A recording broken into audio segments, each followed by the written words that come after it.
Masih semangat ya Iwa? Masih ya. Sekarang ada yang bertanya, Ustaz saya kenapa nggak muntah-muntah ya di ruqyah?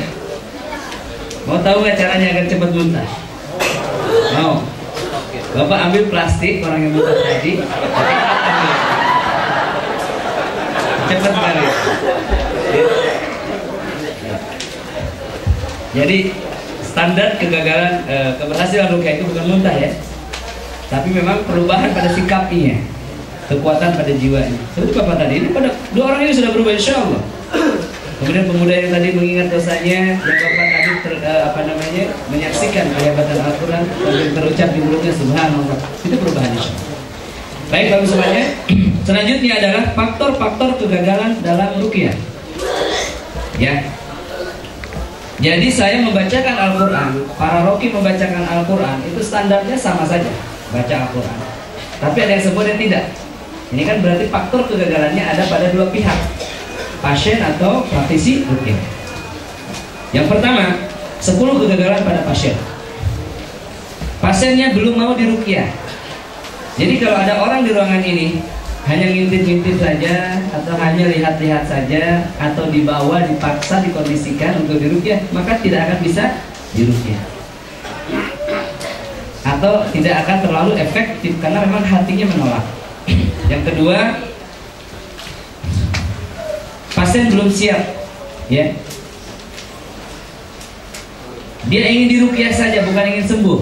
Loh, ada nggak yang ingin diruqyah ingin sembuh? Ada. Buktinya dia mencari peruqyah, bukan mencari kesembuhan. Nggak sembuh peruqyah ini, pindah ke peruqyah ini. Betul saja. Nggak sembuh peruqyah ini, pindah peruqyah. Jadi bersafari mencari peruqyah, bukan mencari kesembuhan. Padahal kesembuhan ada pada Allah Subhanahu wa Ta'ala.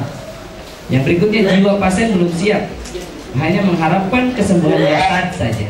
Yang ketiga, tidak komitmen dengan jemaah. Nah, ini orang yang gagal di ruqyah. Kenapa? Misalkan Bapak di ruqyah saat ini, kemudian apa? Kemudian tidak sembuh, Bapak pergilah ke dokter.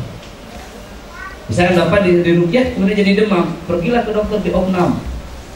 Nah ini ya, tidak melakukan upaya dengan ruqyah lagi, tidak komitmen dengan Al-Quran. Baik, selanjutnya mengeluh dan berputus asa dari rahmat Allah Subhanahu wa Ta'ala. Orang yang putus asa,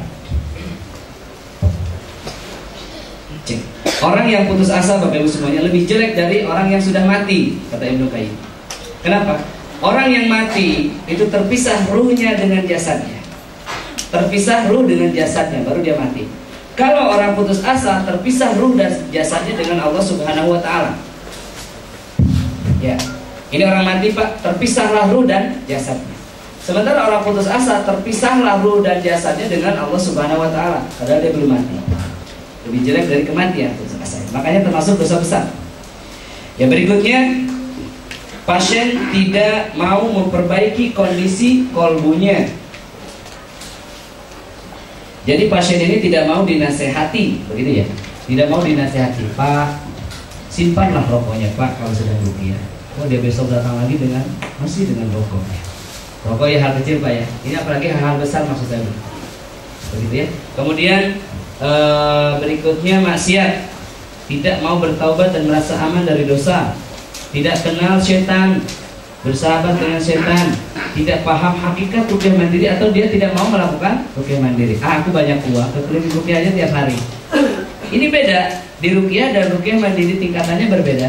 Ingat Rasulullah SAW setiap mau tidur dia tiupkan 3 kul, usapkan seluruh tubuhnya sampai beliau dalam detik-detik kewafatannya. Ya, sampai ketika beliau sakit keras, kata Aisyah radhiyallahu anha, Rasulullah meminta aku untuk membacakan 3 kul pada tangannya dan mengusapkannya. Bayangkan Pak ya. Kemudian yang terakhir, tidak memiliki benteng goib. Tidak memiliki benteng goib. Nah, Bapak Ibu semuanya, benteng goib saya terangkan ya di ini. Kemarin saya janji akan menerangkan bagaimana cara menciptakan benteng goib ya. Cara menciptakan penangkal dalam kolbu kita. Ini bagian daripada materi ruqyah mandiri. Baik, Bapak Ibu semuanya. Apa ini? Simbol hati ya, atau kolbu. Yang pertama yang harus direkonstruksi adalah kolbu manusia, jiwanya. Insya Allah hari ini dan kemarin Bapak Ibu sudah mulai terrekonstruksi jiwanya. Saat ini artinya sudah mulai kuat, betul nggak? Ingat nggak Bapak ketika kemarin saya takbir, ahad takbir ya, dan hari ini bagaimana takbir? Lebih dahsyat hari ini, lebih kuat jiwanya, lebih terpanggil untuk bertakbir, betul? Ya, baik. Artinya jiwanya sudah insya Allah mulai terrekonstruksi, mulai kuat. Nah ini adalah yang harus kita bangun pertama kali, adalah di jiwa manusia akidahnya. Jadi Bapak kalau sakit, untuk membangun benteng goib, membangun perisai-perisai dari setan, pertama kali bersihkan sampah-sampah di hatinya, di kolbunya, rekonstruksi ulang. Seperti itu. Semisal misalkan Bapak mau tingkatkan hotel ini jadi 100 lantai. Kemarin apa dulu? Hancurkan dulu bangunan ini, buat fondasi, lalu bangun lagi. Setelah bangunannya terbangun, selanjutnya apa? Buat pagar. Pagar utama yang sesungguhnya adalah pintu-pintu di hotel ini, bukan gerbang yang luar. Nah, pagar yang pertama Bapak Ibu semuanya adalah lihat ya. Yang pertama adalah seluruh amal-amal yang diwajibkan Allah dan Rasulnya. Jadi setelah akidah dan tauhidnya terbangun, Bapak Ibu semuanya, maka selanjutnya lakukanlah amalan-amalan yang wajib berupa ketaatan kepada Allah. Ya, semakin banyak amal itu maka semakin kuat benteng yang pertama. Baik, setelah jiwanya sehat kembali, bersih kembali, maka cahaya iman menyeruak dan menguatkan seluruh sendi-sendi tubuhnya. Bapak merasa lebih segar nggak tubuhnya? Ya, jiwanya, betul kan? Nah ini iman sudah memenuhi dadanya. Tapi iman itu harus dibuktikan dengan apa? Dengan ketaatan. Sebagaimana iblis beriman kepada Allah, tapi dia tidak taat saat diperintah, maka dia diusir, dilaknat. Baik Bapak semuanya. Jadi buktikan dengan ketaatan, ini akan menghasilkan ring yang pertama yang berwarna hijau ini. Begitu ya. Jadi kalau Bapak bertauhid, berakidah, lalu sholat 5 waktu, ibu menutup auratnya, sholat 5 waktu juga, taat pada suami, Bapak memenuhi kewajiban Bapak sebagai suami, sebagai laki-laki, ya, termasuk jihad fisabilillah. Ya, siapa bilang jihad itu dilarang? Siapa yang melarang jihad? Kita hanya orang-orang fasik. Ya, jihad fisabilillah itu tugas laki-laki. Kemudian setelah Bapak melakukan yang wajib, mohon sebentar lagi, maka lakukanlah yang berikutnya adalah sunnah. Jadi sunnah pertama, sunnah kedua, sunnah ketiga, sunnah keempat, sunnah kelima. Semakin banyak sunnah maka semakin banyak bentengnya. Sunnah pertama misalkan ya, Bapak bangun subuh 2 rakaat sebelum subuh. Habis subuh Bapak baca la ilaha illallah wahdahu la syarikalah, baca al-falaq an-nas, doa wudu, sholat duha, sholat rawatib, berjenggot, cingkrang, itu sunnah semua itu. Ya, beristri 4, sunnah semua itu. Tapi kalau istrinya 4 tapi tidak sholat, maka tidak berlaku sunnah itu. Istrinya 4 sholat tapi tidak berakidah bertauhid, maka tidak berlaku sunnah. Baik, terima kasih banyak Bapak Ibu semuanya, sudah azan. Insya Allah akan kita lanjutkan nanti faktor-faktor kegagalan rupiah dari praktisi rupiah. Ahad dan ahad. Tadi bagaimana caranya untuk menciptakan benteng gaib itu dengan memperbanyak amalan sunnah. 1 sunnah 1 benteng, 2 sunnah 2 benteng, 3 sunnah 3 benteng, 4 sunnah 4 benteng. Ini yang tadi terlupakan ya. Misalkan Bapak sebelum subuh sholat fajar 2 rakaat. Kemudian habis subuh kita zikir. Zikirnya ada subhanallah, alhamdulillah, Allahu akbar 33, kemudian al-falaq an-nas, kemudian la ilaha illallah wahdahu la syarika lah 100 atau 10. Kemudian juga doamul wudu, ya.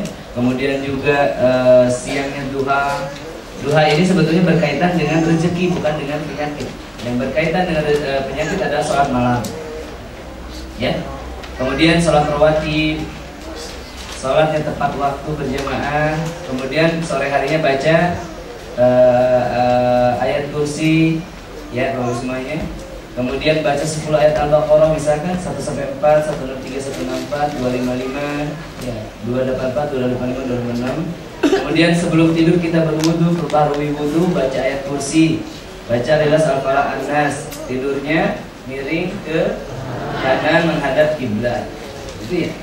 Lalu sebelum tidur kita lepaskan dulu beban-beban di jiwa kita, ya. Maafkan orang-orang yang menyakiti kita seharian, sehingga kita bisa tidur dengan tenang, dengan nyenyak. Baik, tidak ada celah bagi syaitan untuk masuk. Lalu sebelum tidur kita mohonkan kepada Allah, ya Rabb, seandainya aku bertemu dengan syaitan dalam mimpi, ya Rabb, maka beri hamba kekuatan untuk memerangi. Kalau Bapak Ibu ketemu dengan syaitan dalam mimpi, maka Ibu di sana akan mengejar-ngejar dia. Tidak lagi dikejar-kejar setelah ikut pelatihan ini. Coba saja buktikan. Tapi jangan berharap ketemu musuh. Itu tadi ya, membangun benteng goib. Kemudian sekarang 10 kesalahan terjadi pada praktisi ruqyah, Bapak. Jadi jangan menyalahkan pasien melulu. Bisa juga praktisi ruqyahnya yang salah. Pertama, salah kondisi, salah pengkondisian. Jadi peruqyahnya tidak mempersiapkan kondisi kejiwaan pasien. Misalkan pasiennya mengeluh, Ustaz, saya ini punya penyakit, Ustaz. Apa Bu penyakitnya? Ini Ustaz, penyempitan jantung, Ustaz. Peruqyahnya langsung bilang, oh iya betul Bu, itu penyakit yang berat, Bu. Sulit sekali Bu, biasanya cepat matinya Bu. Kemarin saya terapi juga mati Bu, persis seperti ini. Meskipun itu benar adanya, jangan bilang demikian. Kita harus perhatikan kondisi kejiwaannya, begitu ya. Atau misalkan ada seorang yang datang tanpa pakai, belum pakai jilbab, Ibu langsung maki-maki, Bapak langsung maki-maki, kamu ini ya, baju saja belum betul, gimana sholat kan? Pantas saja setan bersarang di tubuh kamu. Langsung kan dia kan, harus kemana saya? Langsung marah, langsung gak enak, begitu ya. Kalau marah saya tadi ada tujuannya supaya semuanya terkondisi dengan baik. Baik. Selanjutnya Bapak Ibu salah fokus. Fokusnya pada penyakit jasad. Nah, seperti tadi ya Abang tadi, Bang Doni makasih ya banyak hikmah yang saya ambil dari Bang Doni. Kita fokus pada kakinya. Kenapa ini susah sekali ini pukulin kaki sampai biru-biru misalkan. Uhruj. Tanpa memperhatikan psikologisnya, keadaan kolbunya. Ini Bapak Ibu semuanya ya. Baik. Kemudian salah niat. Bapak Ibu bisa artikan, salah niat bagaimana sih salah niat? Niatnya uang misalkan. Jadi Bapak ketika menterapi di kepalanya ada 500.000 saja. Oh, lumayan ini orang kaya nih. Ini 1 juta ini. Cukup 1 bulan nggak meruqyah lagi misalnya. Ini salah niat. Jadi ingin mendapatkan uang. Sementara lupa bahwa ini adalah ibadah kepada Allah, yang Allah memiliki uang dan segalanya yang kita butuh. Begitu ya, Bapak semuanya. Yang berikutnya menyalahi sunnah, mencampur sunnah dengan amaliyah bid'ahnya, Pak. Nah itu dia. Jadi mencampur sunnah dengan yang bid'ahnya, atau mencampur yang sunnah dengan kesyirikan bahkan.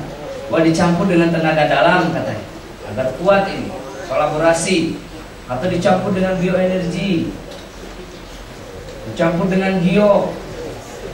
Wah, air ruqyah agar bagus dicampurin batu gio, direndam. Ini kan bagus semuanya. Begitu ya, dicampur dengan hal yang tidak sunnah. Kemudian salah akidah, sama syaitan saja masih takut. Begitu. Jadi ketika pasiennya mulai menggaur-gaur ya, mulai menyerang, dia sadarkan. Udah damai aja. Begitu ya. Jadi memang akidahnya masih rusak. Pasiennya diikat pakai tambang, Pak, agar tidak ngamuk, katanya begitu. Atau main keroyokan.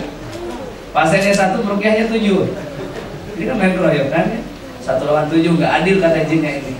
1 lawan 7. Karena memang akidahnya masih rusak, tidak ada keberanian di sini. Masih takut. Bapak Ibu semuanya, puncak ketakutan itu adalah kematian. Kalau seorang mukmin sudah tidak takut mati, lalu apalagi yang dia takuti? Ya.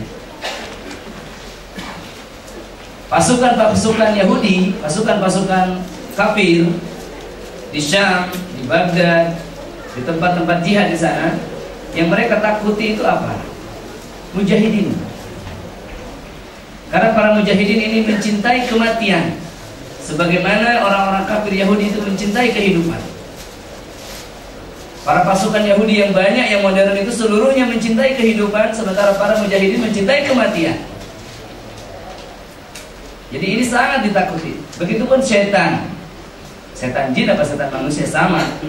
Dia mencinta, dia sangat takut kepada hamba Allah yang tidak takut kepada kematian, bahkan merindukan kematian. Kematian yang mana ini?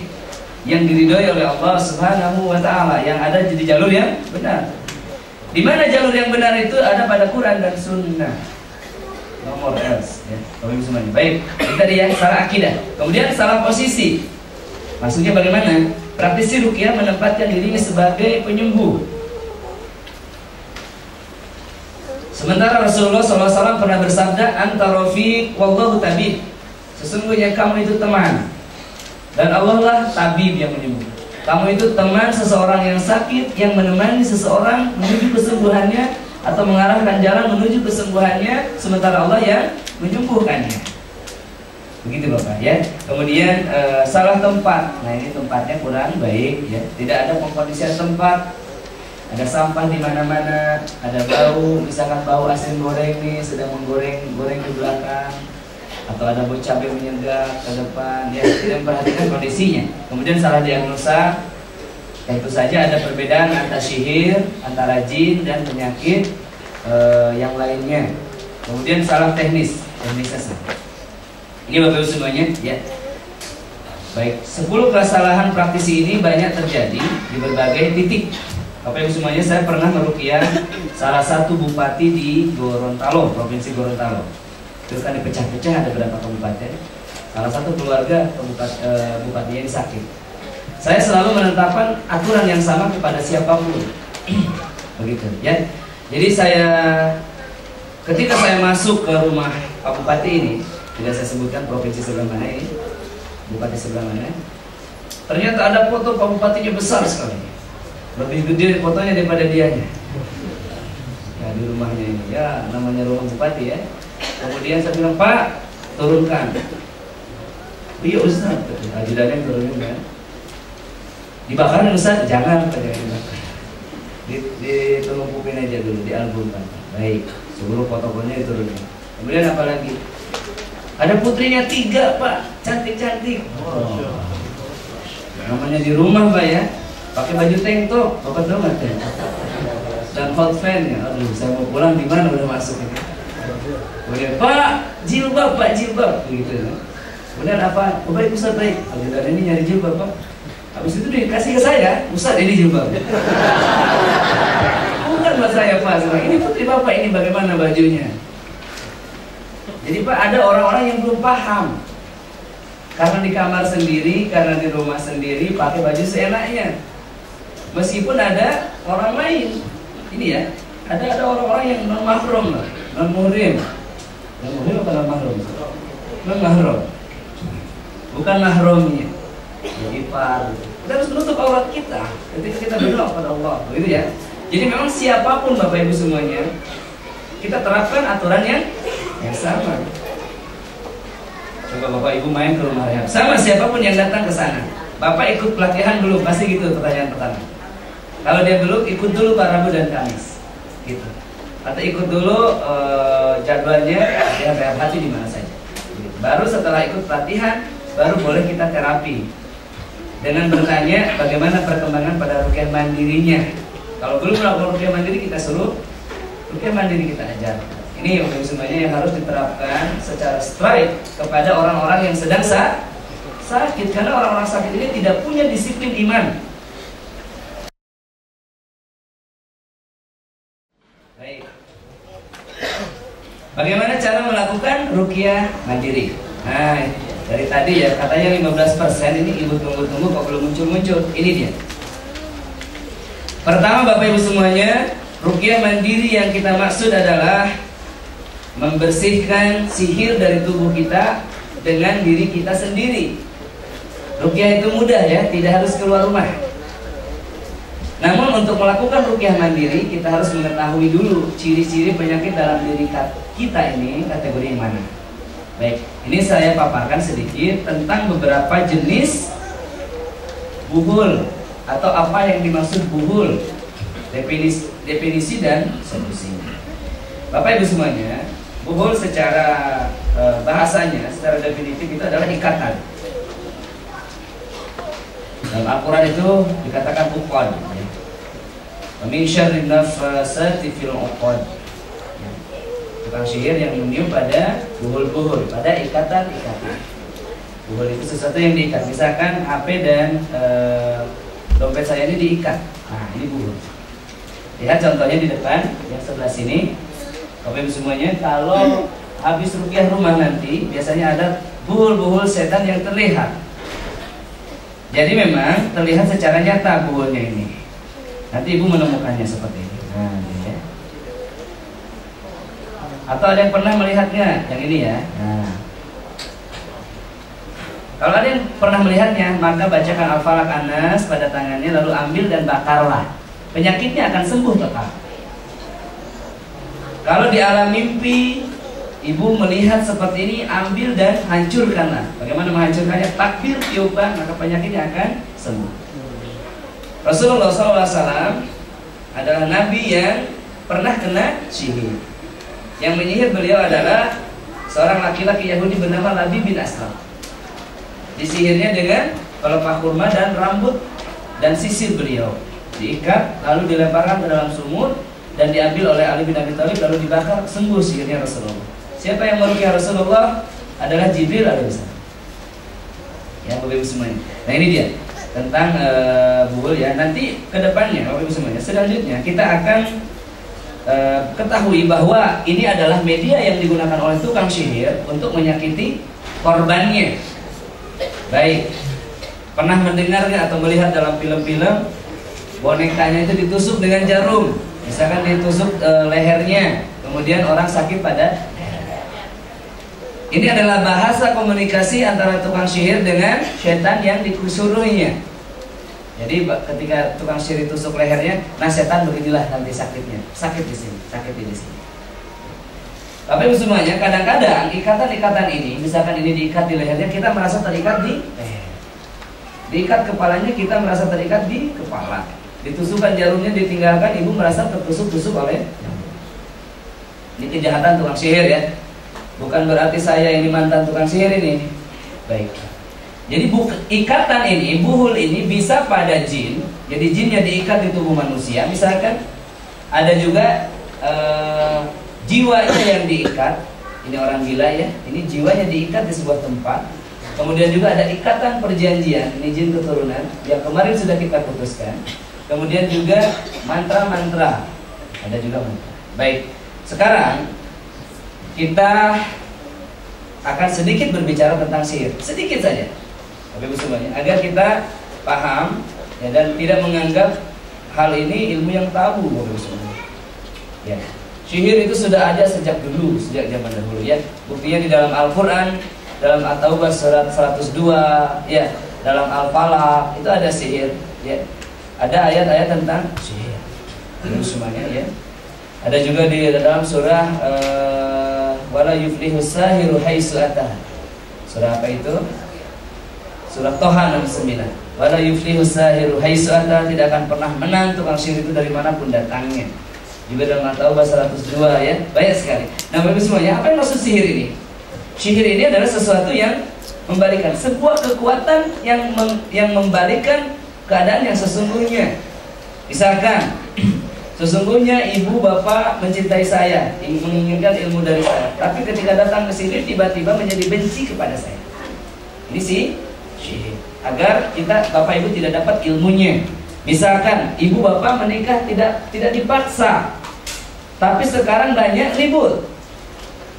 Ada kesalahan kecil langsung saling maki-memaki. Ada piring terbang, ada gelas terbang, misalkan. Padahal dulu tidak dipaksa nikahnya, bahkan ada yang menikahkan diri sendiri. Tapi sekarang kenapa keributan? Ini sihir.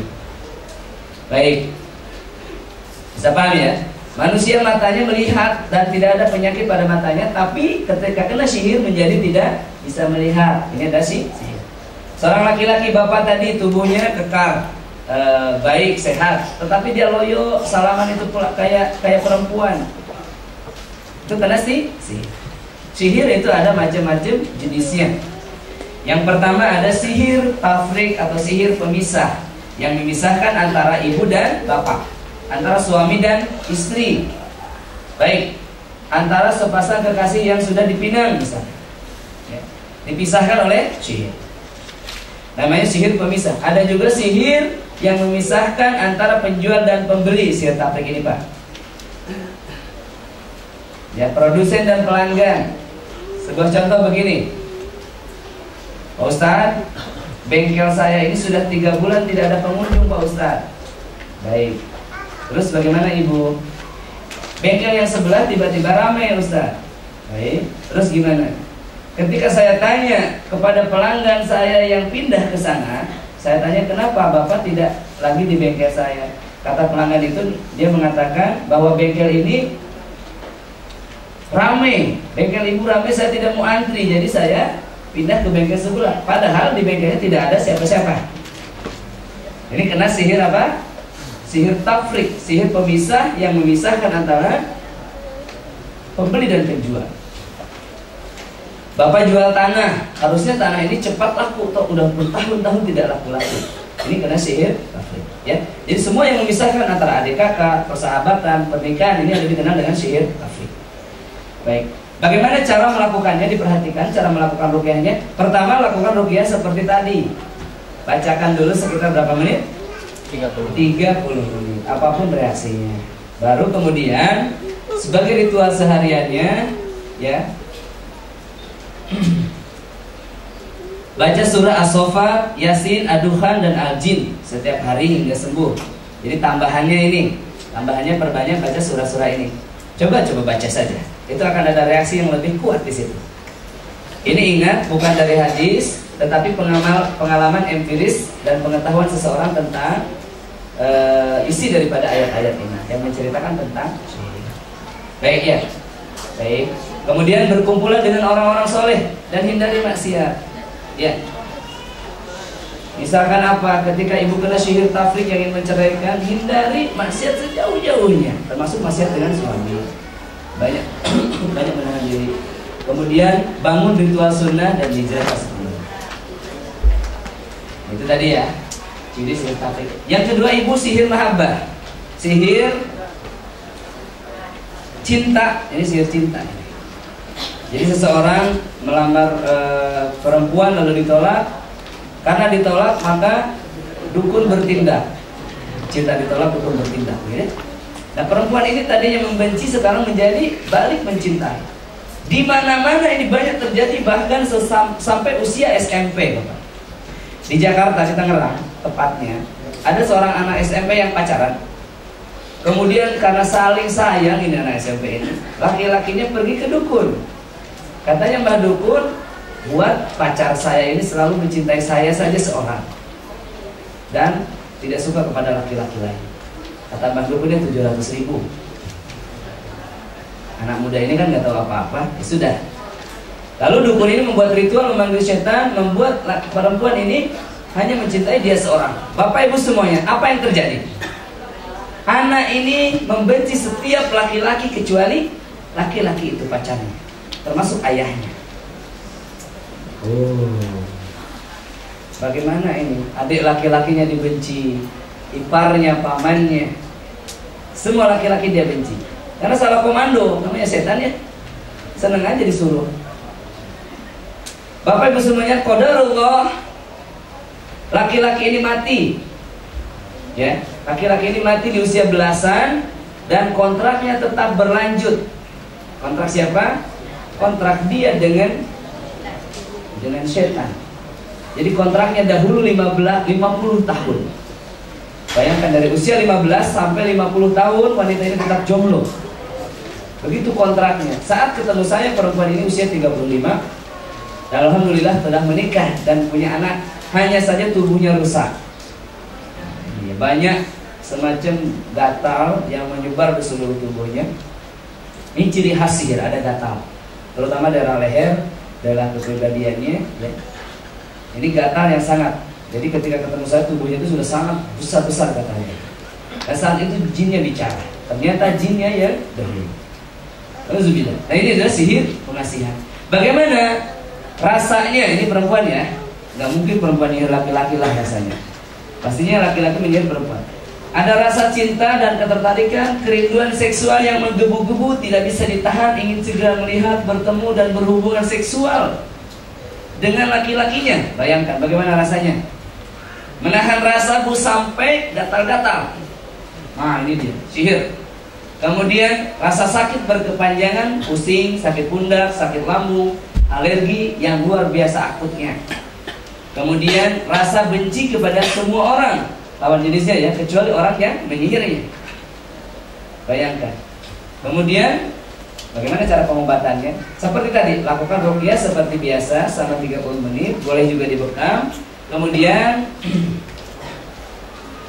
tambahkan surah At-Tagabun ayat 14, 15 dan 16. Nah, ini boleh dibaca, dibuka, dilihat artinya, di ini ya, diteliti. Kemudian biasanya penderita sihir ini tidak kesaruk, tidak kerasukan saat diruqyah, hanya ngilu di ujung jemari, pusing di kepala, sesak dan sakit pada lambung. Berikutnya, jika sakit di lambung, buat air ruqyah dengan membaca ayat pembatas sihir. Ini harus dicatat ayat pembatas sihir itu apa saja. Al-A'raf 117-122, Toha 69, Yunus 81-82. Baik, kemudian minumkan selama 3 minggu hingga sirna insyaallah. Jadi prosesnya sekitar 20 hari. Kemudian berkumpulan dengan orang-orang soleh dan hindari maksiat. Kemudian bangun ritual sunnah dan hijrahlah sepenuhnya. Begitu ya. Baik, selanjutnya sihir pusing atau vertigo. Ada yang vertigo, migrain ya. Itu bisa jadi sihir. Bagaimana kalau cirinya sihir? Datangnya di waktu tertentu, misalkan sore hari setiap jam 4 ya, atau misalkan jam 9 malam atau jam 3 pagi. Kalau sihir, kalau ini sih sihir. Baik. Cara pengobatannya adalah lakukan ruqyah seperti biasa, tambahkan ayat-ayat berikutnya. Ayat-ayat berikutnya Al-Fatihah, Al-Baqarah 255 ya, atau apa namanya ini, ayat kursi. Kemudian tambahkan ayat-ayat syifa. At-Taubah ayat 14, Yunus 57 ya. Kemudian Al-Isra 82, Asy-Syu'ara 80 dan surat akhir surah Fussilat ayat 40. Kemudian ayat peringan sakit lainnya Al-Baqarah 108 dan An-Nisa 28, juga Al-Anfal ayat 66. Atau ayat penenang Al-An'am ayat 13 dan Asy-Syura ayat 3. Baik, semuanya. Sekali lagi presentasi ini boleh dikopi, diambil, dicetak, dibagikan dan lain-lain ya. Karena tujuannya adalah untuk manfaat keluarga muslimin. Selanjutnya, perhatikan satu. Sihir gila. Sihir gila. Sihir yang membuat manusia menjadi gila. Atau dalam bahasa lainnya sihir kumul. Baik. Bapak Ibu semuanya, bagaimana cara pengobatannya? Karena alhamdulillah saya sudah mempraktekannya, termasuk kepada salah satu keluarga saya, adik saya sendiri, yang prosesnya tidak sebentar, Bapak Ibu semuanya. Ya. Bagaimana cara melakukan sihir gila ketika kita mendapati keluarganya gila? Gila ini tahu kan, tidak dijelaskannya bagaimana? Dia tidak betah di rumah, sifatnya berubah total, tapi masih makan, masih minum, ya. Kemudian tidak mau sholat, ya, dan lain-lain. Sering menyendiri, mengisolir diri, benci keramaian, banyak diam, linglung, galau, gundah, dan cemas berlebihan. Kalau demikian ini mengarah pada kegilaan. Kemudian sakit di bagian kepala yang terus menerus, selepas asa, suka bicara sendiri, bengong, lupa, senyum-senyum sendiri, tidak betah tinggal di suatu tempat. Baik. Bagaimana cara melakukan pengobatannya? Yang pertama, disarankan untuk bekam di daerah titik apa ini? Umum mungkin. Di daerah pertemuan tengkorak kepala. Kadang ada orang yang bekamnya di sini, titik pertemuan yang terbaik. Juga di daerah sini ya, baik. Daerah apa ini? Heel ya. Baik. Selanjutnya ruqyah seperti biasa. Jadi bekam dulu, mandikan dulu ya, terutama biasanya suka bau badannya karena jarang mandi. Kukunya dipotong, yang dibersihkan, dibotakin, lalu bekam di kepalanya di sini, lalu mandikan dengan air ruqyah mandikan dengan air ruqyah, bersihkan tubuhnya, bekam, lalu ruqyahlah. Ruqyah, kemudian Bapak Ibu semuanya, ruqyahnya berapa lama? 1 jam. Bacakan Al-Quran, ayat Al-Quran. Dan juga setiap hari selain ruqyah, bacakan surah-surah ini, Al-Fatihah, Al-Baqarah. Kalau kebanyakan 3 juz Al-Baqarah ini ya, cukup 10 ayat. Ayat ruqyahnya, ayat berapa? 1 sampai 4, 163, 164, 255, dan 3 ayat terakhir. Lalu berikutnya surah Al-Imran, Yasin, Al-Dukhan, Az-Zariyat, surah Hud, Al-Hijr, As-Saffat, Ar-Rahman, Qaf, Al-Mulk, Al-Jin, Al-Hasr, Al-Ma'arij, Al-Qasiyah, Al-Qari'ah, Al-Ala, Az-Zalzalah, Al-Humazah, Al-Kafirun, Al-Falaq, dan An-Nas. Bagaimana kalau bosan saya baca Quran, Ustaz? Jangan bosan. Justru Allah beri peringatan karena kita jauh daripada Al-Quran. Ustaz yang benar aja, saya belum hafal semua. Bolehlah kalau begitu cari murotal Al-Quran, digabungkan di playlistnya di komputer atau di burning, dengarkan setiap hari. Baik, selama 30 hari. Selanjutnya, jangan minum obat penenang. Buang ke lautan obat penenang itu, karena hanya akan merusak sarafnya. Orang kena sihir ditipu lagi. Sihir ini kan tipuan, obat juga ini tipuan. Tidak menyembuhkan ya, coba tanya sama Pak Dokter. Betul, obat itu tipuan, menipu rasa sakit. Jadi orang yang tertipu ditipu lagi begitu. Ya Bapak, akan merusak sarafnya kalau dia sudah sembuh betul dari sihirnya. Ini dia. Jangan pakai obat penenang, apalagi jangan pakai heroin dan lain-lain. Wah, jangan. Pakai psikiater, jangan juga. Psikiater itu teman ngobrol, dia nggak bisa eksekusi setannya. Ya. Berikutnya mandi dan minum dengan air ruqyah setiap hari. Ya. Nasinya ibu anak nasi sebelum di ruqyah dulu. Minumnya, galonnya di ruqyah, tempat mandinya, ya, semuanya ruqyah. Dekatkan dia pada Al-Quran, diurus sama kita. Jangan dilempar ke rumah sakit jiwa, makin gila dia. Ya, Bapak semuanya. Berikutnya konsumsi habatus sauda, pegagan dan talbina. Nah ini habatus sauda, pegagan dan talbina. Sebentar ya, saya loncat dulu sebentar. Karena ini sangat penting, saya sangat khawatir. Sebentar. Habatus sauda, pegagan dan talbina. Banyak sekali hal yang harus saya sampaikan ya. Nah ini dia. Kalau kita mendapati orang gila di sekitar kita, di keluarga kita, kasih dia makanan ini.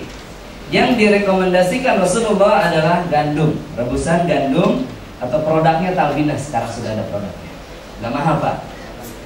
Berikutnya juga kasih apa ini? Nah, labu ya, benar ya.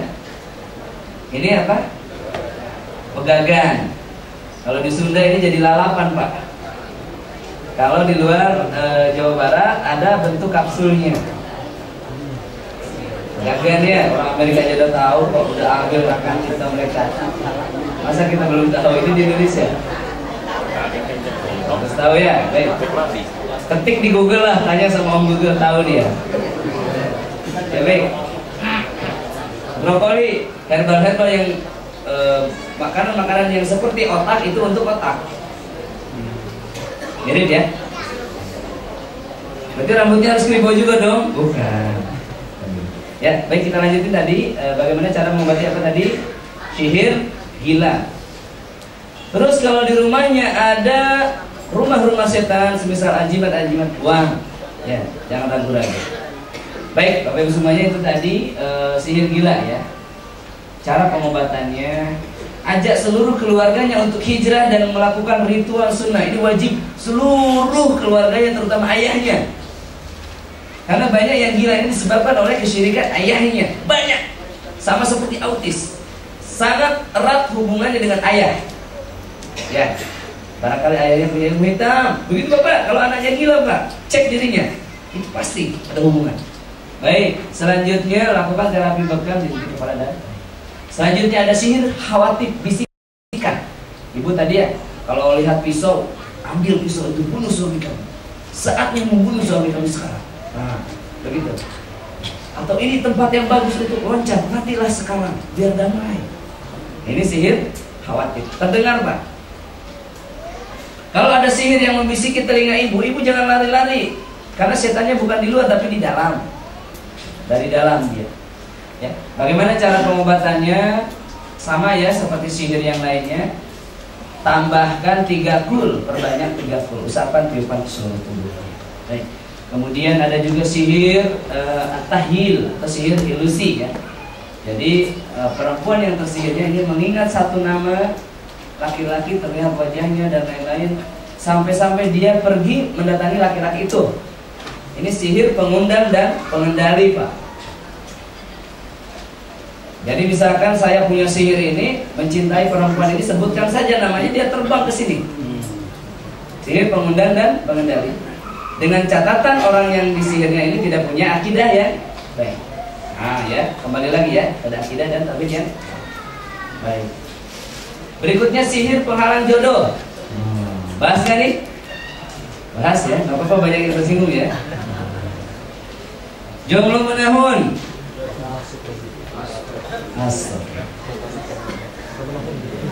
Astagfirullahaladzim. Cara terampuh untuk sembuh daripada jomblo menahun ini dengan menyadari bahwa jomblo menahun itu penyakit. Lalu kita akan mencari jalan kesembuhan. Itu yang pertama ya. Bagus semuanya. Yang kedua, fokus kepada lawan jenisnya. Karena biasanya yang jomblo menahun ini bukan tidak ada yang suka, tapi tidak bisa memilih, tidak bisa menyeleksi, atau dia masih penakut, takut tidak dapat makan katanya istrinya. Padahal kalau udah punya istri maka rezekinya jadi 2. Dan Allah sudah jamin, Allah sudah jamin. Banyak orang yang menikah muda dan dia lebih sukses. Saya menyesal tidak nikah sejak dulu. Kebanyakan orang yang sudah nikah itu menyesal tidak sejak dulu ya. Ini baik, bagus semuanya. Sihir penghalang jodoh ini bisa disebabkan oleh sihir, bisa disebabkan oleh jin keturunan pada dirinya, atau bisa memang disebabkan oleh blok mental bahwa dia berpikir jomblo itu baik, keren. Saya dulu begitu Pak. Usia 25, 26, antar dulu lah. Ntar dulu, keren kayaknya sendiri kemana-mana bebas begitu. Lama-lama banyak maksiat lah di situ.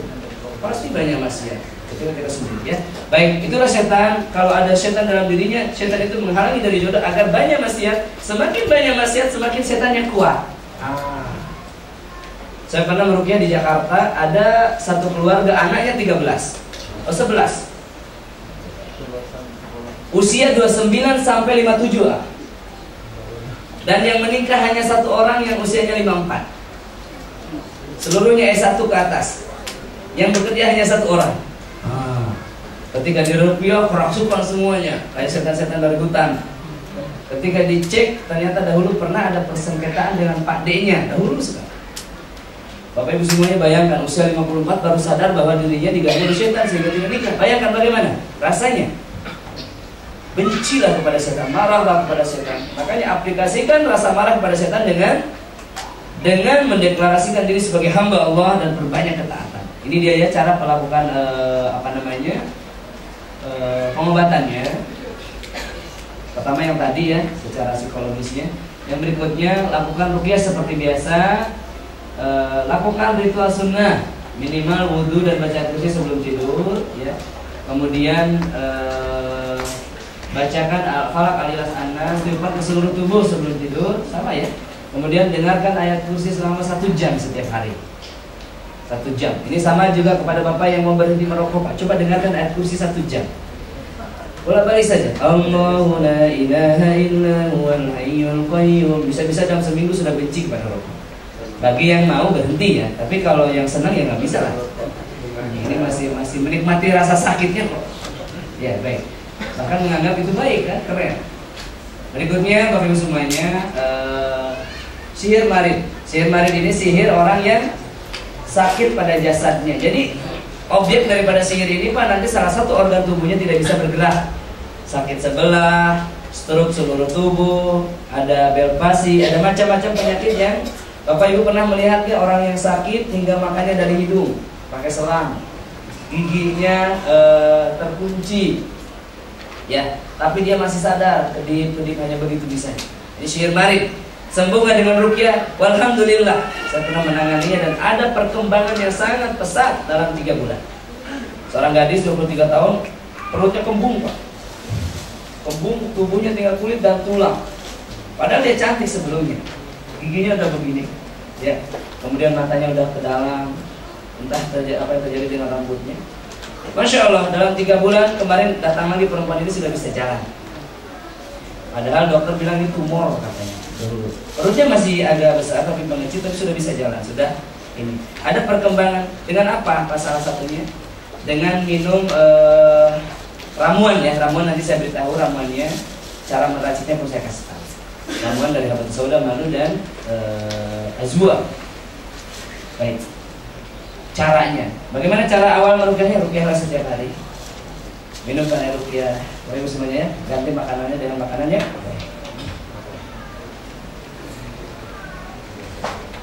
Sihir pendarahan. Ya. Sama juga sihir pendarahan ini dengan meminum kurma azwa,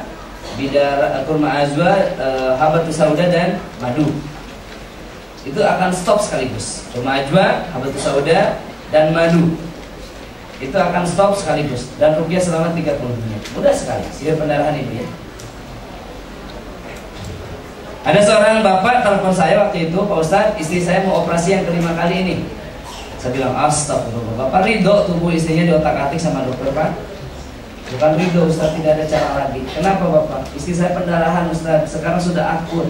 Dan kata dokter tidak ada cara kecuali operasi lagi yang kelima ini. Saya bilang, Bapak datanglah ke rumah. Insya Allah rumah rehab waktu itu saya di Malang. Lalu besoknya terbang ke Jakarta. Kemudian Bapak Ibu semuanya, ibu ini telat datangnya, udah maghrib. Saya udah capai, udah jam 7 waktu itu. Kemudian saya ramukan kurma ajwa, habatus sauda, madu.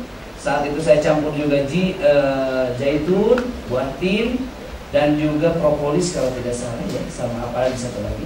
Saya campurkan, saya blender, saya kasih dia 3 tetes, tes ya di mulutnya. Kemudian saya tidak ruqyah Pak, datanglah besok pagi.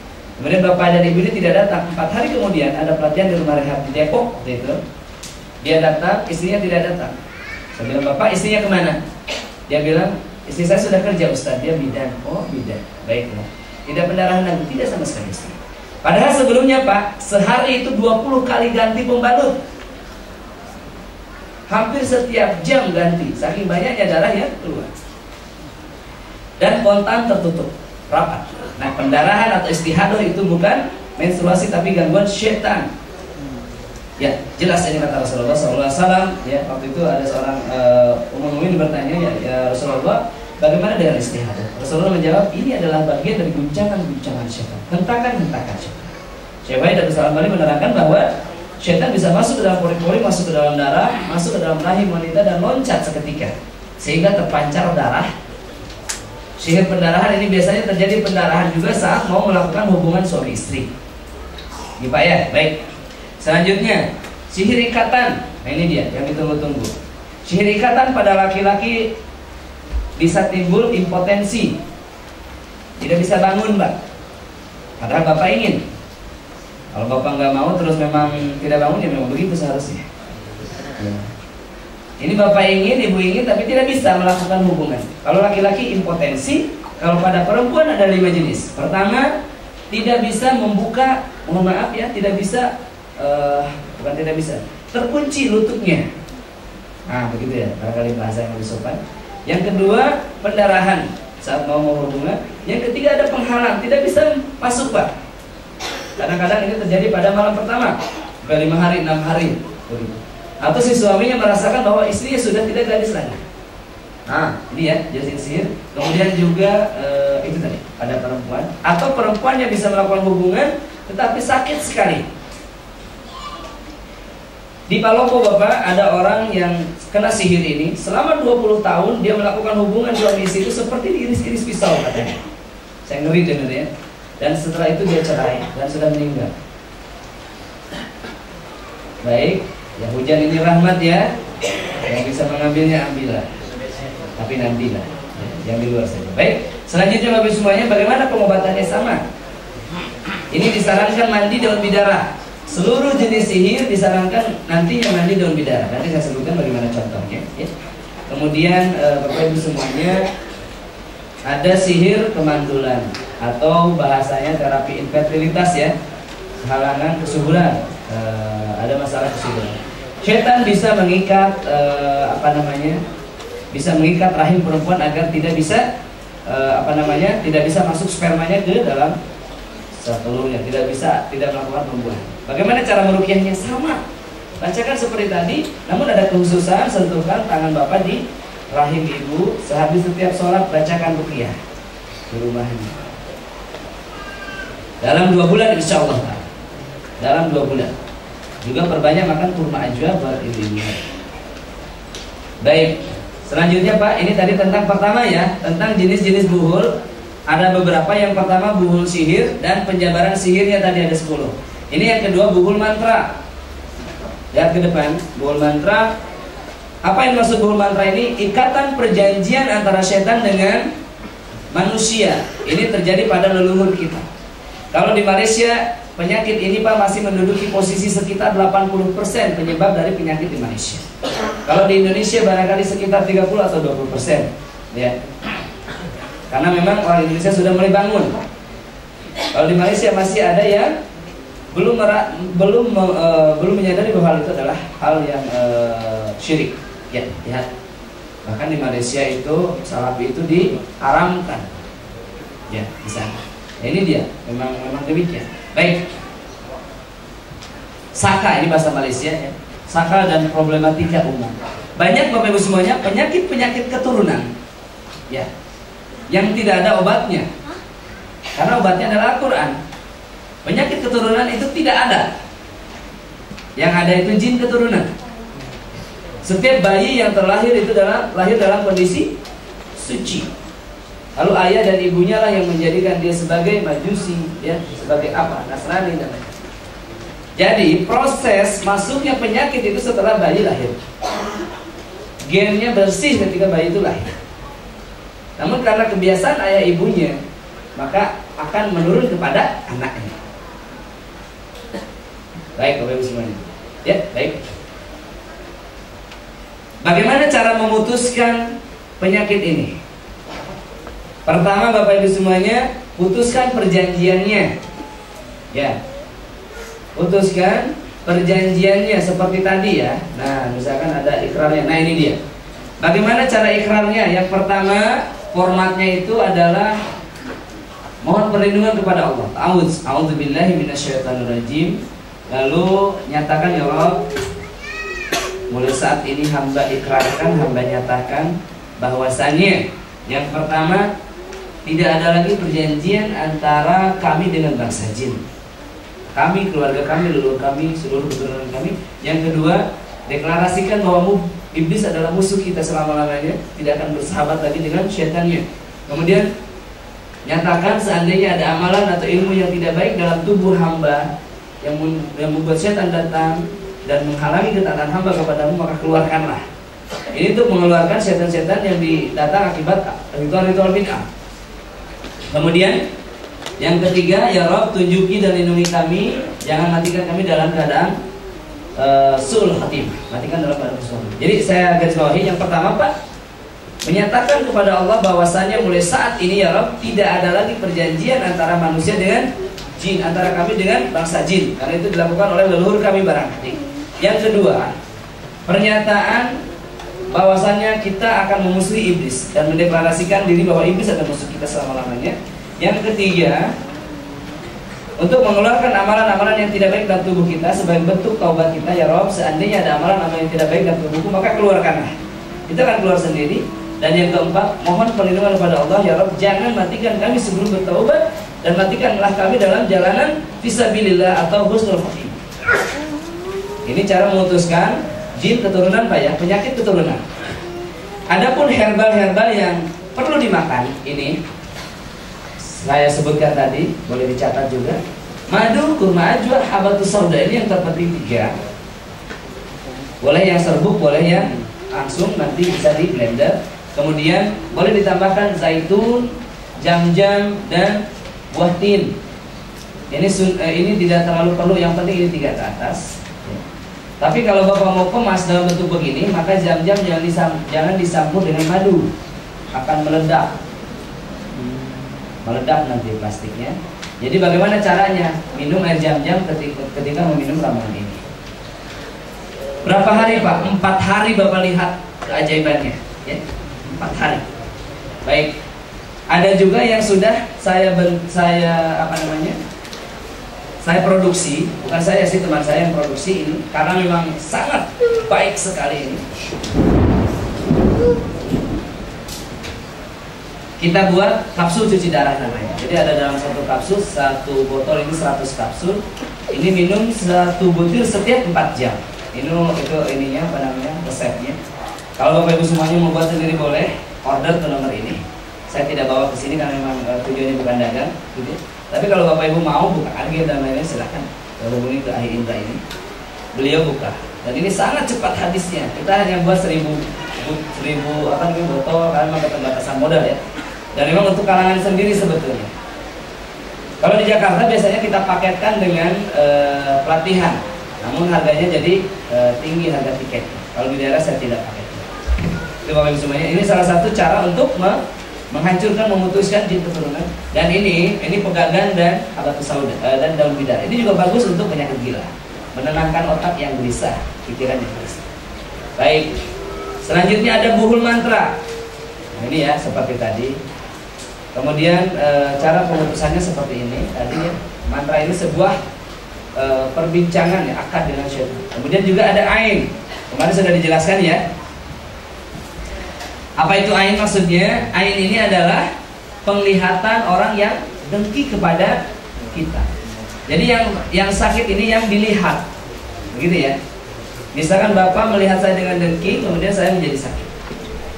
Bagaimana cara pengobatannya? Ambil air wudhu daripadanya. Jadi dia berwudhu, ambil airnya, kita mandikan. Jangan diminum ya, tidak diminum ini. Disiramkan. Kenapa demikian?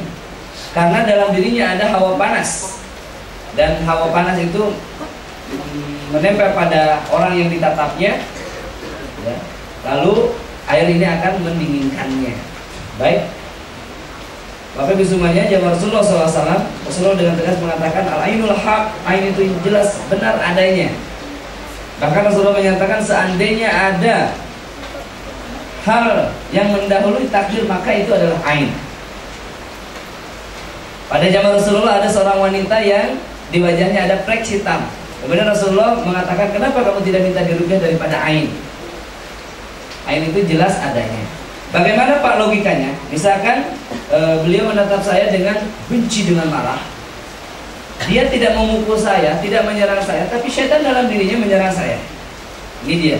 Jadi biasanya orang-orang yang punya mata ain ini yang punya syaitan atau punya hodam. Cara memperbaikinya adalah dengan silaturahim kepadanya. Dengan siapa saja ain ini Pak? Biasanya mertua, ipar, tetangga, bukan orang-orang jauh sekitar. Begitu ya. Dan cara terbaiknya adalah dengan bersilaturahim. Atau kalau yang punya ain ini orang kafir, bacakan surah Al-Mulk ayat 3 dan 4 atau 1 sampai 11, ulang-ulang di 3 dan 4. Benar-benar cukup jelas. Kemudian juga ada buhul bai'at. Nah, ini mohon maaf sekali lagi kalau ada yang tersinggung. Bapak Ibu semuanya, ada yang pernah dibai'at tidak? Dibai'at dengan ditutup matanya dengan baju telanjang tengah malam di tempat yang gelap. Biasanya ada pada aliran sufi atau thariqah. Kalau yang ada bai'atnya ini adalah ikatan. Ikatan perjanjian yang juga harus diputus kalau mau taubat. Kalau masih menganggap sufi thariqah itu benar, ya itulah beda lagi. Berarti tidak sejalan dengan kami. Selamat jalan-jalan, silakan cari pengobatan sendiri. Begitu ya. Tapi ada memang beberapa barangkali thariqat yang masih berakidah ya, yang punya tauhid dan akidah yang benar. Kalau mereka berakidah, mereka golongan. Tapi kalau sudah menyimpang, Rasulullah bukan sufi. Para sahabat tidak ada yang beraliran demikian. Kalau ada sempat dibaiat, Bapak Ibu semuanya, ruqyahnya akan sangat sulit dan saya tidak mau meruqyahnya. Saya pernah meruqyahnya sampai 6 jam semalaman. Syaitan itu tidak rengrot-rengrot ya, enggak apa namanya, enggak berkurang. Karena memang keyakinannya lain. Ini ya, ini sebagai simbol kasih sayang dari saya, Bapak Ibu semuanya. Barangkali punya penyakit yang tidak sembuh-sembuh, cobalah taubat dari itu. Yang berikutnya buhul nafs, yaitu nafsnya diikat oleh setan. Ini biasanya terjadi pada orang-orang yang gila. Ya. Ini ketika saya meruqyah seorang ibu yang sudah 8 bulan gila.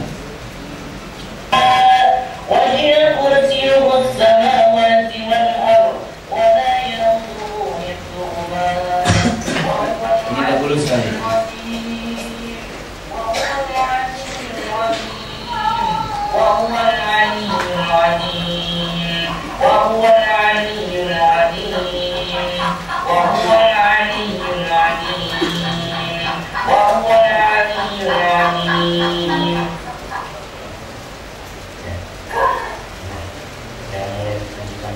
Suara apa itu, Pak?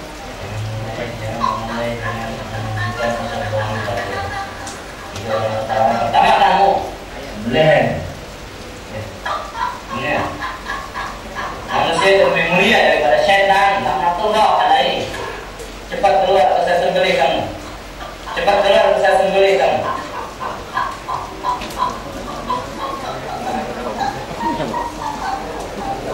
Ya. Jadi ibu ini ceritanya sekarang sudah sehat. Beliau ini datang ke rumah rehab. Ini Ramadan yang lalu, Pak. Ramadan yang lalu apa sebelumnya lagi ya. Baik. Jadi datang ke rumah kami dalam keadaan tidak pakai jilbab. Saya tanya, ibu kemana jilbabnya? Saya itu pakai jilbab, Ustaz, cuma banyak ludah yang keluar dari mulut saya, kata. Jadi basah, saya buang. Loh, kenapa ibu tidak pulang? Saya udah 8 bulan nggak pulang. Wah, sama sekali ibu ini nggak pulang. Kemudian saya lihat bukunya panjang-panjang, hitam-hitam, ya. Kemudian Bapak Ibu saya lihat tasnya itu ada paku, ada palu, ada botol air mineral bekas, ada kopi tumpah, dan di sana ada Al-Quran. Ada Al-Quran sudah lecet. Saya bilang, kenapa kamu bawa Al-Quran? Ini kalau saya sedang pusing, saya sedang tidak ada yang tolong, saya baca saja. Nanti ada yang nunjukin, katanya gitu. Ibu ini tidak tahu ruqyah. Lalu kamu ngapain kemari? Ustaz, saya sudah datangi klinik-klinik ruqyah, Ustaz. Ada yang nolak saya, ada yang bantu saya, tapi saya tidak mau diruqyah lagi. Saya ingin bisa ruqyah. Orang gila loh. Ingin bisa ruqyah. Terus apa yang ibu lakukan? Saya ketik di Google pelatihan ruqyah. Ada di Ustaz, katanya.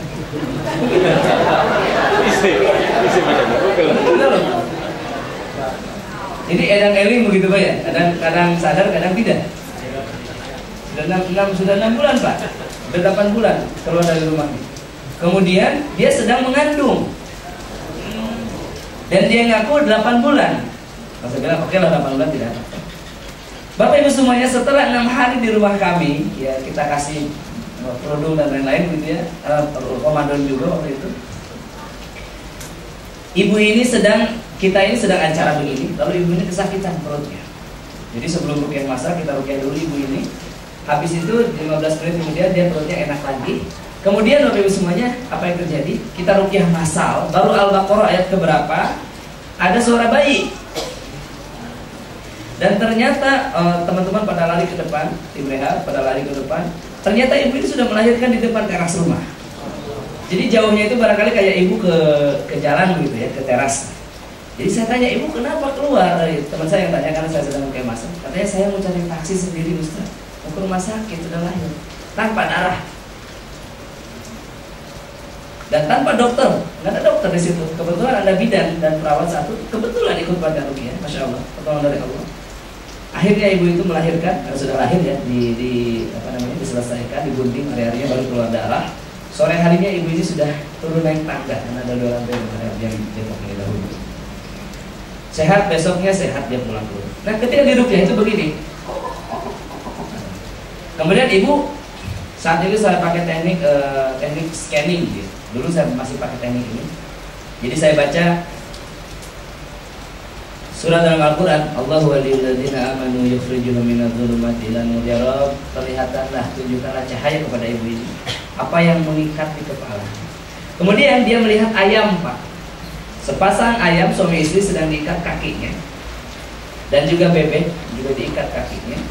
Dia juga melihat burung unta, di lehernya ada pohon palem begini. Dan juga dia lihat ada sisir dan jam tangan. Ini simbol-simbol apa ini?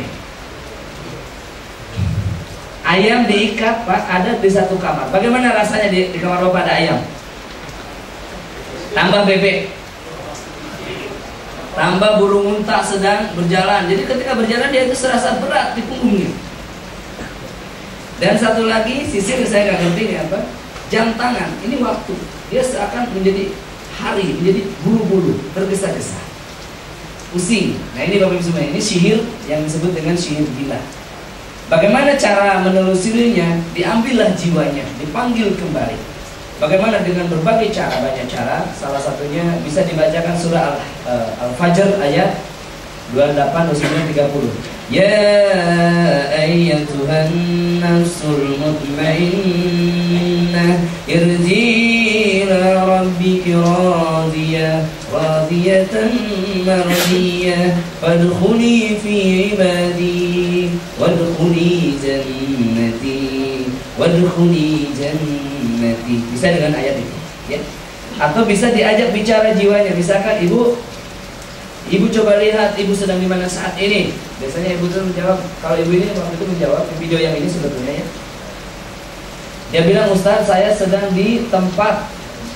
ada di sebuah tempat. Nah ini ya videonya. Saya terangkan saja. Saya di sebuah hutan, Ustaz. Baik. Ibu di hutan itu sedang apa? Sedang berjalan. Menuju kemana? Entahlah. Di hutan itu di mana? Di sebuah koridor.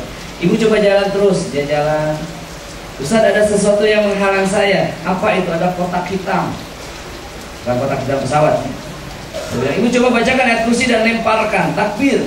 Jadi kalau di alam demikian Pak, ketika kita baca ayat Al-Quran itu terlihat seperti terbakar, hancur. Dia bacakan ayat kursi, ketika takbir itu terbuka. Dan dia masuk ke goa. Ternyata di dalam goa itu dia melihat banyak orang sedang diikat kepalanya. Bagus semuanya. Kemudian saya bilang, coba cari yang wajahnya mirip seperti ibu. Dan ibu ini ternyata menemukan dirinya di dalam gua. Namun wajahnya sudah lusuh, sudah layu. Kemudian saya katakan, ibu coba lepaskan ikatannya. Tidak bisa, Ustaz, ada yang jaga. Coba ibu baca ayat kursi lagi sekali lagi. Dia baca dengan gebu-gebu. Dia bilang, Ustaz, tanduknya patah. Ternyata makhluk yang menjaga itu ada tanduknya. Kemudian saya bilang, bacakan terus ibu dan takbir. Ketika takbir yang kedua, terbakar kepalanya. Kemudian dia bisa lepaskan dan dia peluk jiwanya tersebut. Kemudian dia sadar lagi. Kemudian diajak pulang. Nah, Bapak Ibu semuanya, hal-hal seperti ini bisa terjadi kadang-kadang dalam proses ruqyah. Untuk beberapa kasus tertentu saja. Ini yang disebut dengan tadi ya, pendalaman daripada nafs ini, pembahasan tentang nafs. Ada juga susuk, Bapak Ibu semuanya. Kalau saya terangkan, Masya Allah banyak sekali waktu yang harus diberikan. Tentang susuk ini juga sama. Banyak sekali kisah. Terutama kisah yang sangat menyentuh saya adalah seorang TKW di Hong Kong. Ketika saya mengadakan training di sana, ibu ada seorang wanita mendatangi saya dan tubuhnya, wajahnya penuh dengan jerawat. Katanya, Ustaz, dahulu sebelum saya ke Hong Kong, saya dibekali susuk, Ustaz, di wajah saya. Tujuannya agar apa? Agar cantik. Agar disenangi orang lain. Baik, disenangi laki-laki atau perempuan? Laki-laki, Ustaz. Lalu apa untungnya buat kamu disenangi laki-laki? Saya katakan dulu. Ya, agar banyak orang yang menyayangi. Ya, kamu disayangi banyak laki-laki, bagaimana hasilnya? Bapak Ibu semuanya, 2 tahun kemudian dia menjadi pelacur di Hong Kong. Dan setelah tubuhnya rusak, wajahnya rusak, baru dia mencari pengobatan. Ternyata disebabkan oleh susuk cantik tadi. Ini banyak ya hal-hal seperti ini, Bapak Ibu semuanya. Ada banyak orang yang akan berwibawa, alisnya disusuk oleh emas, kemudian matanya menjadi buta di kemudian harinya. Ya, susuk itu adalah rumah syaitan. Bagaimana cara pengeluarannya? Ruqyah seperti biasa secara rutin, juga makan obat-obat tadi, obat-obat herbal tadi. Insya Allah dalam beberapa bulan akan keluar. Kadang-kadang ada yang keluar dalam proses ruqyah. Baik. Ada juga setan yang diikat pada tubuh manusia. Ada juga buhul yang berbentuk jimat. Nah, jimat ini adalah rumah-rumah bagi setan bersarang. Ya. Bagaimana kalau ada jimat di rumah, Bapak Ibu semuanya? Kumpulkan, hancurkan, dan bakar. Mudah kan? Kumpulkan, hancurkan, dan bakar. Bagaimana kalau punya orang tua curi? Bagaimana hukumnya? Halalan thayyiban. Berpahala malahannya. Kenapa? Menjahit orang tua dari lembah kesyirikan.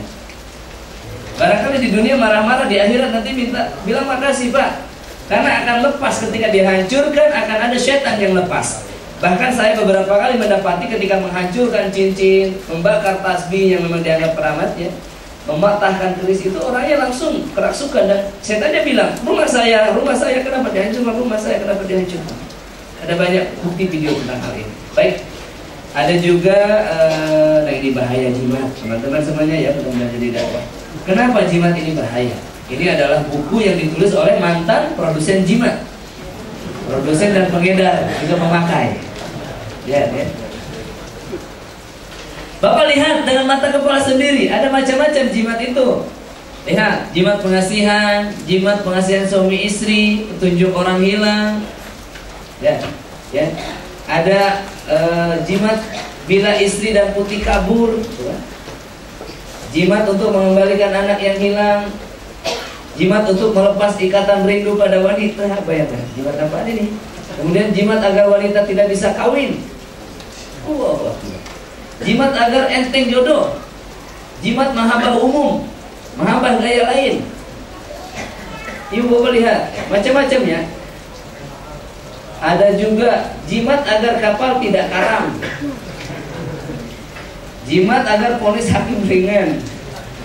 Jadi bapak, orang ahli jimat ini di kehidupannya banyak jimat yang dia beli, sehingga merasa cukup dengan jimat itu. Dia tidak butuh Allah lagi, ya kan? Agar sepak bolanya kenceng tendangannya pakai hodam, agar dagangannya laris pakai penglaris, jualannya rujak pakai penglaris. Ya Allah, di mana berkahnya? Agar hubungan suami istri kuat, katanya si AA-nya, si abangnya, lalu pakai hodam. Mau menggauli istrinya pakai hodam, Pak. Bagaimana bayinya nanti? Allah Rabbuna karim. Mau nyebrang lautan bukan baca doa, pakai jimat. Jadi tubuhnya penuh dengan jimat. Nah ini letak kesyirikannya itu di sini, Bapak Ibu. Jadi dia bersandar kepada jimat tersebut.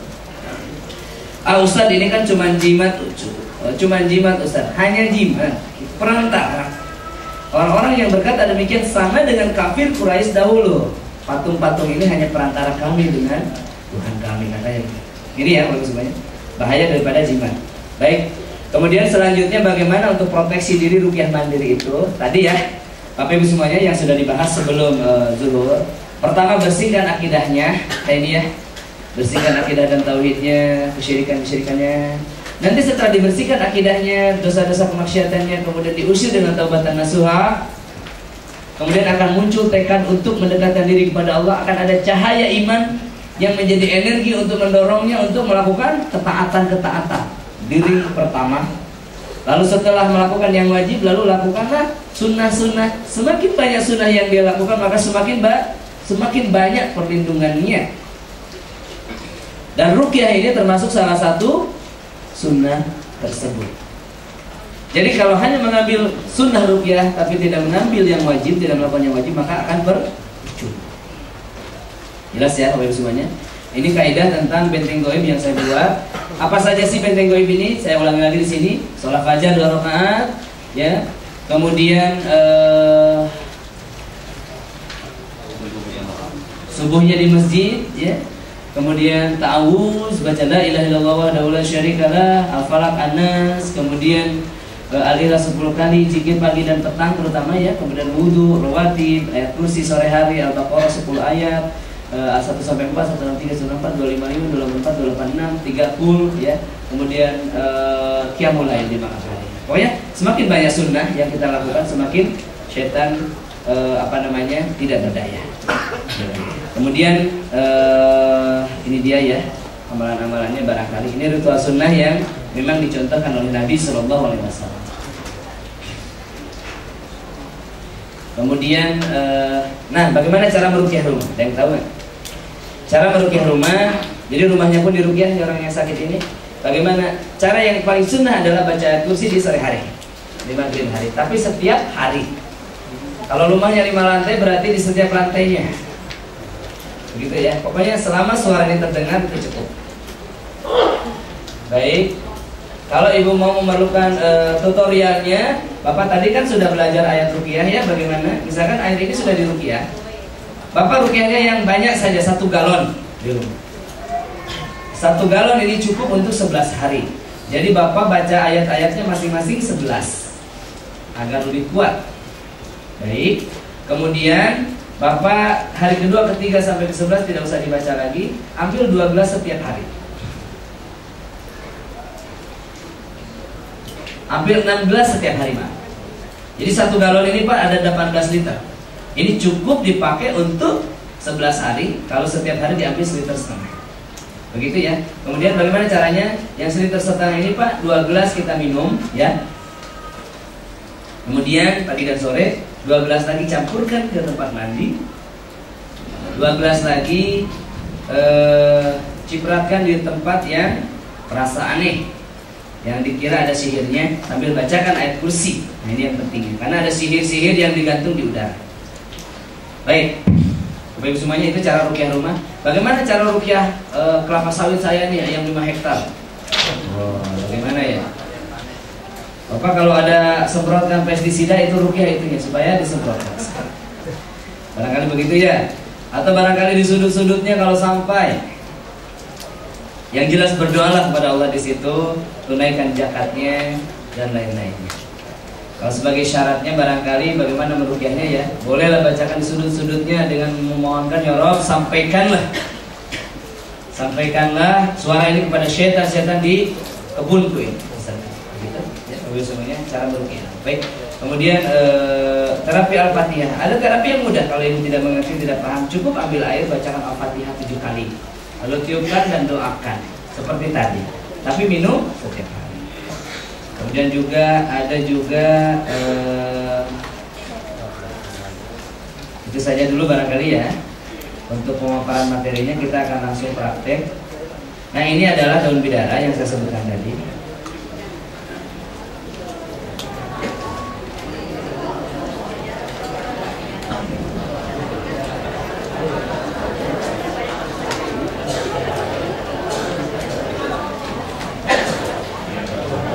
Tahu ya,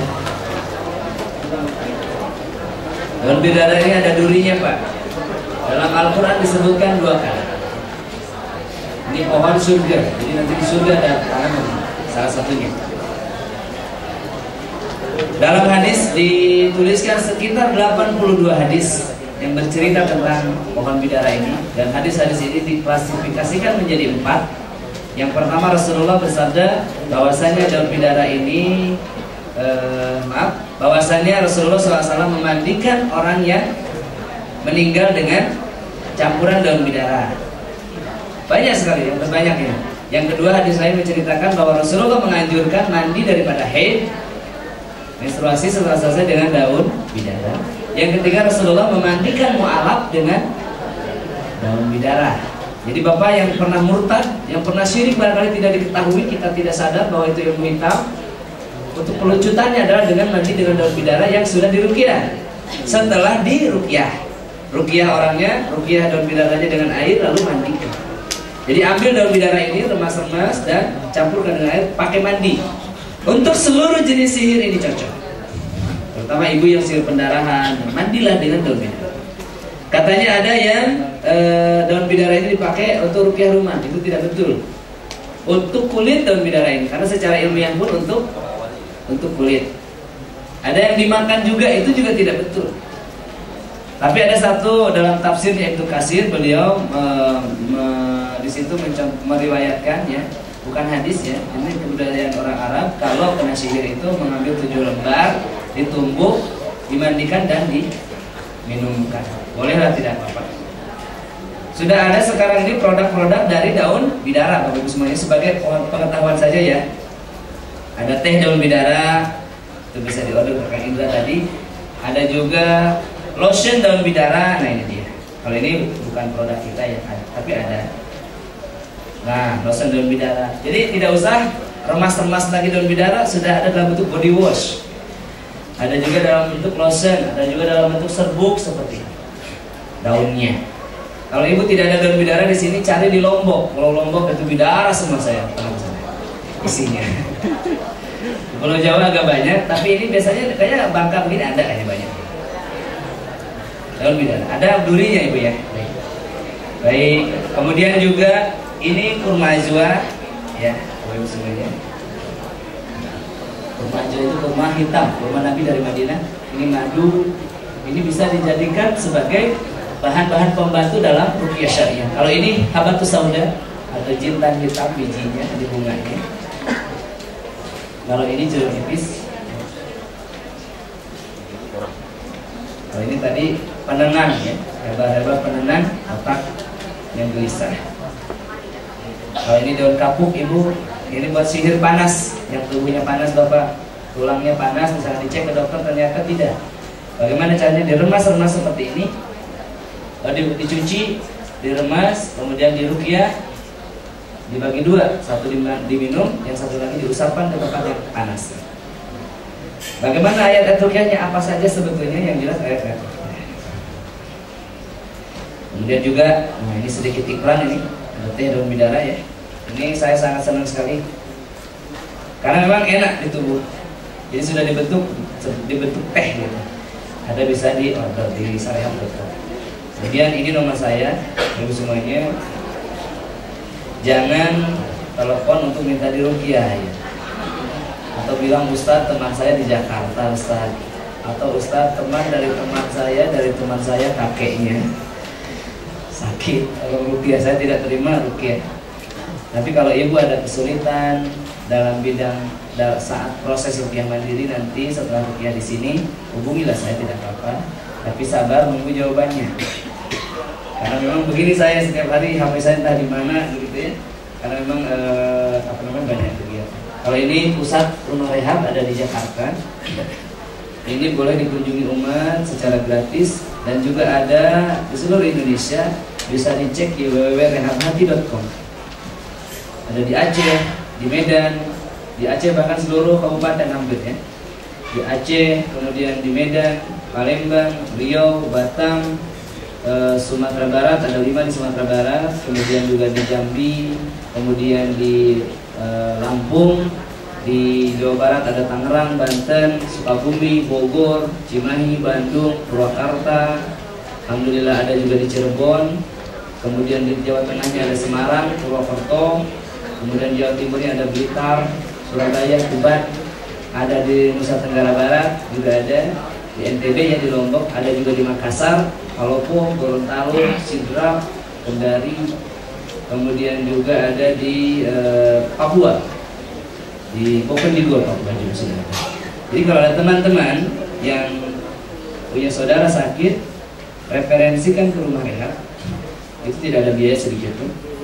Dan ingat tidak ada doktrin apa-apa ya. Kami ini bukan aliran sesat. Tidak ada doktrin apa-apa di situ. Bapak Ibu semuanya, rumah rehab itu bukan klinik juga, namun tempat singgah bagi orang-orang yang sedang butuh bantuan. Tapi syaratnya harus ikut pelatihan dulu atau tunggu pelatihan terdekat di tempat istirahat. Kadang-kadang di rumah rehab pun ada mini training 5 orang, 10 orang. Begitu ya, bagus ini. Selengkapnya di Rehabhati.